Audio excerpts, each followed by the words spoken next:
अस्सलाम वालेकुम वरहमतुल्लाहि वबरकातुहू। साथी उबैद ताहिर की अदम मौजूदगी में मैं हिशाम आपके लिए लेकर आया हूँ खेल की तेज रफ्तार दुनिया के लेटेस्ट रिजल्ट्स और ताज़ा तरीन अपडेट्स प्रोग्राम स्पोर्ट्स राउंडअप में।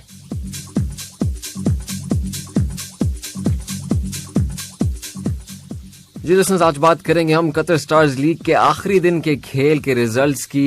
22 दिन के मैचेस के बाद कौन सा क्लब रहा किस पोजीशन पर। बात करेंगे कतर में रवां साल होने वाले बड़े टूर्नामेंट्स और लीग्स की, और फिर बात होगी इंटरनेशनल फुटबॉल लीग्स की, खास तौर पर बार्सिलोना वर्सेस रियल मैड्रिड के एल क्लासिको की।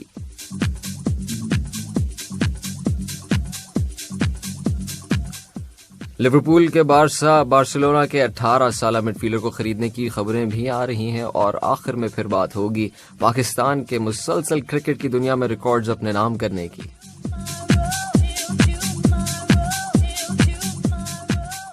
बिस्मिल्लाहिर्रहमानिर्रहीम, शुरुआत करते हैं आज कतर स्टार्स लीग से, जिसके 22 दिन के मैचेस के बाद आज कल आखिरी दिन खेले जाने वाले कुछ मैचेस के रिजल्ट्स की। इसमें शुरू से आखिर तक एक ही टीम ने अपने उम्दा और कंसिस्टेंट परफॉर्मेंस के बाद बाकी सबको डोमिनेट कर रखा। बात कर रहा हूं जनाब अल सद की टीम की, जिसने रैंकिंग टेबल्स पर तो पहली पोजीशन पक्की रखी ही थी, लेकिन इस जीत के साथ अपने उन्होंने 22 के 22 खेले जाने वाले मैचेस जीते और ना हार सके, बल्कि और उसमें 3 ड्रॉ किए और कोई भी ना हारे। ये एक बहुत बड़ी अचीवमेंट रही, और इस अचीवमेंट का सिलसिला यहाँ नहीं रुकता, बल्कि कतर स्टार्स लीग के हाईएस्ट गोल स्कोरिंग प्लेयर का एजाज भी इन्हीं के पास आता है। बगदाद बुनिजदा, जो कि इस लीग में सबसे ज्यादा 21 गोल स्कोर करने के बाद इस लिस्ट में सबसे ऊपर रहे। दूसरे नंबर पर आए दुहेल की टीम के प्लेयर, जिन्होंने सिर्फ 14 गोल स्कोर किए। यानी इससे आपको फर्क साफ जाहिर हो जाता है कि कितनी स्ट्रेंथ है अल सद की टीम में। जी हाँ, इस लीग में सबसे ज्यादा असिस्ट भी अल सद के नाम ही आए, जिनके प्लेयर सांटी कजोरला ने 11 असिस्ट के साथ सबसे आगे लिस्ट में अपना नाम लिखवाया। और साथ ही साथ इनके सर ये बात भी है कि पूरी लीग में इतना अग्रेसिव खेलने के बावजूद एक भी रेड कार्ड नहीं मिला इन्हें। लीग के आखिरी 6 मैचेस इस वीकेंड पे खेले गए, जिसमें 3 मैचेस जुमे को और 3 कल यानी हफ्ते के रोज खेले गए। जुमे के दिन खेले जाने वाले मैचेस में दुहेल और अहली की टीम आमने सामने है, जिसमें दुहेल ने उन्हें 4-0 से हराया। इसी तरह अल सद ने कतर स्पोर्ट्स क्लब को 3-0 से हराया, और रयान और अल खोर का मैच 1-1 गोल से बराबर रहा। और सैटरडे को अल अरबी और सेलिया के दरमियान मैच हुआ, जिसमें 3-1 का फैसला रहा अल अरबी के हक में। और खैरतियात और वकरा के बीच जो मैच हुआ, तो वकरा ने खैरतियात को 2-0 से शिकस्त दी। और अहम और मजेदार मैच रहा आखिरी, जो था उमसलाल और गराफा की टीम्स के बीच, जिसमें गराफा ने उमसलाल को 5-1 से शिकस्त देकर चौथी पोजीशन हासिल कर ली रैंक में। इसके साथ ही फाइनल रैंकिंग्स कुछ फिर यूं रही कि अल सद 60 पॉइंट्स के साथ नंबर 1 पे, दुहेल 47 के साथ दूसरे नंबर पे, रयान 35 के साथ तीसरे, और गराफा 33 के साथ चौथे नंबर पे।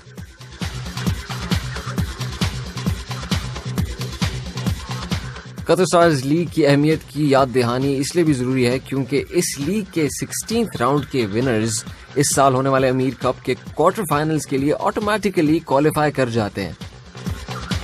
जी हाँ, इस साल अमीर कप का 49th एडिशन खेला जाएगा, जिसमें मई की 3 तारीख को खेले जाएंगे, जिसके सेमीफाइनल्स और दोनों मैच बैक वक्त खेले जाएंगे। एक तरफ रयान और दुहेल का मुकाबला होगा, तो दूसरी तरफ अल सद और अल अरबी के क्लब्स आमने सामने होंगे। अब तक के सीजन की परफॉर्मेंस देखकर यही अंदाजा लगाया जा सकता है कि इस साल भी अल सद ही अमीर कप की ट्रॉफी वसूल करने के लिए पूरी तैयारी करके मैदान में आएगी।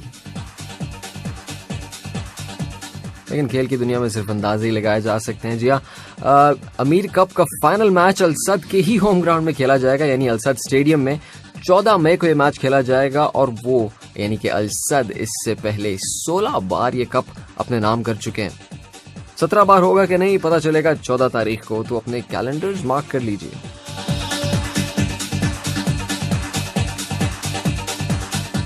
दूसरी तरफ एशिया की प्रीमियर फुटबॉल लीग यानी AFC चैंपियंस लीग का भी आगाज हो चुका है और जारी हैं इनके मैचेस, जिसमें कतर की 4 बड़ी टीम्स यानी कि 4 बड़े क्लब शिरकत कर रहे हैं। इनमें दुहेल, अल रैयान, अल सद और अल गराफा शामिल हैं। AFC चैंपियंस लीग 2021 यानी इस साल की खास बात यह है कि इस साल हर साल की तरह 32 नहीं बल्कि 40 टीम्स खेल रही हैं। साफ ज़ाहिर है कि कंपटीशन बहुत सख्त होने वाला है। 7 अप्रैल से AFC चैंपियंस लीग के प्लेऑफ्स का आगाज हुआ था और ये लीग जारी रहेगी 27 नवंबर तक। यह साल 2020 के AFC चैंपियंस लीग के चैंपियंस रहे थे साउथ कोरिया की टीम उल्सान ह्युंडई फुटबॉल क्लब और ये उन्होंने दूसरी मर्तबा अपना ये टाइटल जीता था। इसके बाद साल का आखिरी और सबसे बड़ा इवेंट जो कतर में होने वाला है वो है फीफा अरब कप, जो कि पहली बार मुनक्किद हो रहा है कतर में। जहां फीफा अरब कप 2021 में 22 ममालिक से टीम्स हिस्सा ले रही हैं, जिनमें Algeria, Bahrain, Comoros, Djibouti, Egypt, Iraq, Jordan, Kuwait, Lebanon, Libya, Mauritania, Morocco, Oman, फलस्तीन, Qatar, Saudi Arabia, Somalia, Sudan, Syria, Tunisia, Arab अमीरात और यमन की टीम्स शामिल हैं। इसका फाइनल अगले साल के वर्ल्ड कप यानी कि फीफा 2022 वर्ल्ड कप के फाइनल से ठीक एक साल पहले यानी कतर के नेशनल डे 18 दिसंबर को खेला जाएगा। इंटरनेशनल फुटबॉल की ताज़ा तरीन गर्मा खबर यही है कि माफ कीजिएगा कि 2 बड़े राइवल्स का कल आमना सामना हुआ है और उनका मुकाबला कोई आम मुकाबला नहीं होता, इसलिए मेरी भी ज़ुबान डगमगा गई। इसे एल क्लासिको यानी द क्लासिक का टाइटल दिया जाता है और इनके साथ बात बिल्कुल हो रही है जनाब बार्सिलोना और रियल मैड्रिड, 2 स्पेनिश फुटबॉल के बड़े जायंट्स की। कल के एल क्लासिको का हाल कुछ इस तरह रहा कि जिदान की रियल मैड्रिड ने मेसी की बार्सिलोना को एक सख्त मुकाबले के बाद 2-1 से शिकस्त दी। रियल मैड्रिड के दोनों गोल्स मैच के पहले हाफ में ही हुए, जिसमें पहला गोल किया करीम बेंजेमा ने 13वें मिनट में और दूसरा टोनी क्रूज ने 28वें मिनट में। जवाब में बार्सिलोना की तरफ से एक लौता गोल ऑस्कर ने दूसरे हाफ में किया और वो था खेल का 60वां मिनट। इसके साथ ही फिर स्पेनिश लीग की रैंकिंग्स कुछ इस तरह से हैं कि पहले नंबर पे है 66 पॉइंट्स के साथ रियल मैड्रिड, दूसरे पे आ गई है एटलेटिको मैड्रिड 66 पॉइंट्स के साथ ही, लेकिन उन्होंने अभी सिर्फ 29 मैचेस खेले हैं, जबकि रियल मैड्रिड 30 मैच खेल चुकी है। बार्सिलोना भी अपने 30 मैचेस खेल चुकी है और उनके पॉइंट्स हैं इस वक्त 65 और वो है इस वक्त तीसरी पोजीशन पर। जहां एल क्लासिको के साथ साथ कल 2 और मैचेस भी खेले गए इसी लीग में। एथलेटिक क्लब और अलावेज के बीच मैच रहा 0-0 से बराबर और एबार और लवांते के बीच हुआ, जिसमें लवांते ने बर्तरी हासिल की 1-0 से। आज भी कुछ मैचेस खेले जा रहे हैं, जिसमें विलारियल और ओसासुना का मैच हो चुका है, जो कि ओसासुना ने जीता है 2-1 से, और रियल सोसाइडाड और वेलेंसिया के बीच मैच हुआ 2-2 गोल से बराबर। आज रात मध्य मुकाबले होंगे वैलाडोलिड और ग्रेनाडा की टीम्स, और इसके साथ साथ दूसरा आज एक और मैच होने वाला है रियल बेटिस और एटलेटिको मैड्रिड के बीच, जो कि होगा आज का आखिरी मैच। कल सिर्फ एक मैच खेला जाएगा इस लीग में, सेल्टा विगो और सेविया के बीच। बात हो रही थी एल क्लासिको की, तो थोड़ी सी इसकी हिस्ट्री भी देते चलें, क्योंकि ये फुटबॉल की दुनिया की सबसे फेमस रिवलरी है, जिसमें अगर कोई चैंपियनशिप्स के आप मैचेस देखें तो उसमें रियल मैड्रिड ने 97 मैचेस अपने नाम किए हैं, जबकि बार्सिलोना ने 96, और इसमें खेले जाने वाले कुछ और 52 मैचेस ड्रॉ हुए हैं। लेकिन अगर हम इंक्लूड करें एग्जीबिशन गेम्स को भी तो टोटल 278 मैचेस खेले गए हैं, जिसमें बार्सिलोना ने 115 मैचेस अपने नाम किए, जबकि रियल मैड्रिड ने सिर्फ 101 और 62 मैचेस जो हैं वो ड्रॉ रहे। कहा जा सकता है कि 1940s में एल क्लासिको का नाम जो है वो सामने आया, जब दोनों साइड्स ने एक बहुत बड़ा ड्रॉ रजिस्टर किया 1943 में 5-5 गोल्स से।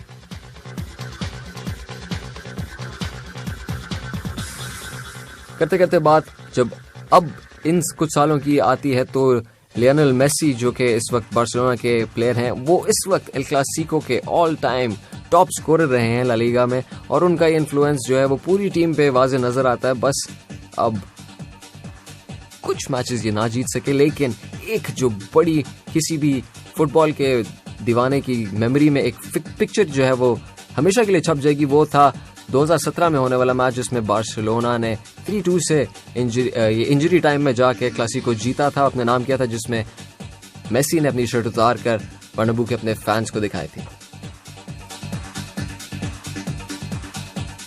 जहां बात चल रही है बार्सिलोना की, तो खबर ये भी है गर्दिश में कि लिवरपूल के क्लॉप ने बार्सिलोना के 18 साल मिडफील्डर को अपनी टीम में साइन करने का इरादा कर लिया है। मिडफील्डर पेद्री, जिनका रिलीज क्लॉज उनको तकरीबन 70 मिलियन पाउंड दिलाएगा, अपने क्रिएटिव और तेज खेल की वजह से सबकी नजरों में है। अगर लिवरपूल पेद्री को अपनी तरफ लाने में कामयाब हो जाती है तो ये थियागो अल्कांटारा और नाबी केटा की साइनिंग्स के बाद उनके लिए इस सीजन एक बड़ी बेहतरीन चेंज साबित होगी। अब चलते हैं जनाब यूएफए चैंपियंस लीग की तरफ, जहां पे क्वार्टर फाइनल के पहली लेग के मैचेस जो हैं वो कंप्लीट हो चुके हैं, जिसमें बायर्न म्यूनिख और पीएसजी का मैच खेला गया था वेडनेसडे को, जिसमें पीएसजी बड़े कांटेदार मुकाबले के साथ 3-2 से मैच जीती थी और चेल्सी ने दूसरी तरफ पोर्टो को हराया था 2-0 से। तो जनाब अब लेग 2 में जब हम दाखिल हुए हैं, तो आने वाले कल में दोबारा मैच है बायर्न म्यूनिख और पीएसजी का। इसके साथ साथ कल ही दूसरा मैच होने वाला है चेल्सी और पोर्टो का दोबारा से। इस लीग का फाइनल खेला जाएगा 29 मई को। छलांग लगाते हैं इधर से इंग्लिश प्रीमियर लीग की तरफ, जहां रैंकिंग्स के मुताबिक इस वक्त मैनचेस्टर सिटी नंबर 1 पे है 74 पॉइंट्स के साथ। उन्होंने इस वक्त 32 मैचेस खेल लिए हैं, जिसमें से 23 अपने नाम कर चुके हैं, 5 ड्रॉ और 4 हारे हैं। दूसरे नंबर पे है मैनचेस्टर यूनाइटेड जो इस वक्त 61 पॉइंट्स के साथ दूसरे नंबर पे है, और तीसरे पे आती है लेस्टर सिटी जो 56 पॉइंट्स के साथ 31 मैचेस खेल चुकी है।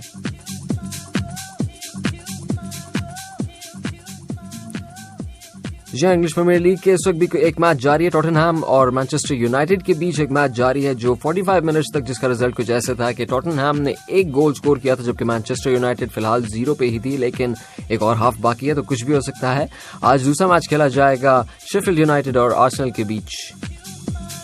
आज ही खेले जाने वाले 2 मैचेस में जहां वेस्ट हैम और लेस्टर सिटी का हुआ, वेस्ट हैम ने लेस्टर सिटी को हराया 3-2 से, जबकि न्यूकासल ने बर्नली को हराया 2-1 से।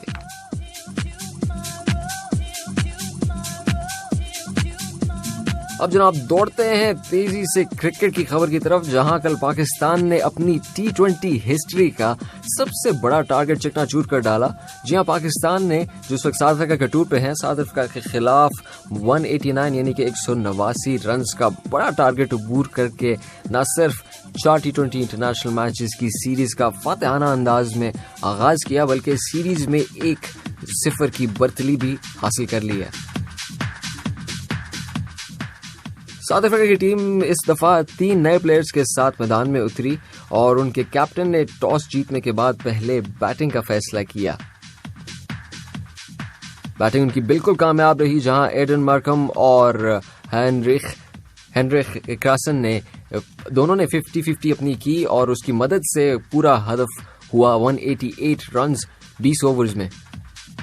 जी हां, एडन मार्कम ने 1 छक्के और 8 चौकों के बाद बनाए 51 रन, जबकि हेनरिक क्लासन ने बनाए 50 रन 4 छक्कों और 2 चौकों की मदद से। मोहम्मद नवाज ने यहां शानदार बॉलिंग का मुजाहरा करते हुए 4 ओवर्स में सिर्फ 21 रन दिए और 2 विकेट्स हासिल की। हसन अली ने भी 2 विकेट्स हासिल की, जबकि शाहीन शाह अफरीदी और हारिस रऊफ दोनों 1-1 विकेट लेने में कामयाब हुए। जवाब में मोहम्मद रिजवान की 74 रन की जिम्मेदार और फातिहाना इनिंग्स, और हसन अली ने आखिरी 3 बॉल्स पे 9 रन बनाकर पाकिस्तान को जीत से हमकिनार किया। मिडिल ऑर्डर कुछ नाकाम रहा, लेकिन बाकी प्लेयर्स ने भरपूर सपोर्ट किया। फखर जमान के आउट होने के बाद मोहम्मद हफीज ने सिर्फ 13 रन बनाए 11 बॉल्स पर, और हैदर अली बना सके सिर्फ 14 रन 8 बॉल्स पर। मोहम्मद रिजवान जबकि आखिर तक खड़े रहे अपनी विकेट को संभाले हुए, जिन्होंने 9 चौकों और 2 छक्कों की मदद से 74 रन्स की नाकाबिले शिकस्त इनिंग्स खेली। इसके साथ ही पाकिस्तान की T20 हिस्ट्री का ये हाईएस्ट चेस रहा। इससे पहले ये टाइटल रहा था। इससे पहले पाकिस्तान ने जो हाईएस्ट चेस किया था वो था ऑस्ट्रेलिया को हराया था 184 रन्स का ताकुब किया था 184 रन्स का, और 2018 में ये मैच हुआ था। इसके बाद तीसरे नंबर पे जो बड़ा टारगेट पाकिस्तान ने चेस किया था वो था 176 का बांग्लादेश के खिलाफ 2012 में। और इसके साथ ही पाकिस्तान साउथ अफ्रीका की जमीन पर सबसे बड़ा टारगेट अबूर करने वाली एशियन टीम भी बन गई है नंबर 1। और इससे पहले ये टाइटल था श्रीलंका के नाम, जिन्होंने केप टाउन में 2017 में 170 रन्स का टारगेट चेस कर लिया था। पाकिस्तान और साउथ अफ्रीका की इन 4 T20 इंटरनेशनल मैचेस की सीरीज का दूसरा मैच कल यानी 12 अप्रैल को खेला जाएगा। इसके साथ ही अपने मेजबान हिशाम को स्पोर्ट्स राउंडअप से दीजिए इजाजत। अपना बहुत ख्याल रखिएगा। आपसे होगी जल्द मुलाकात। अल्लाह ने के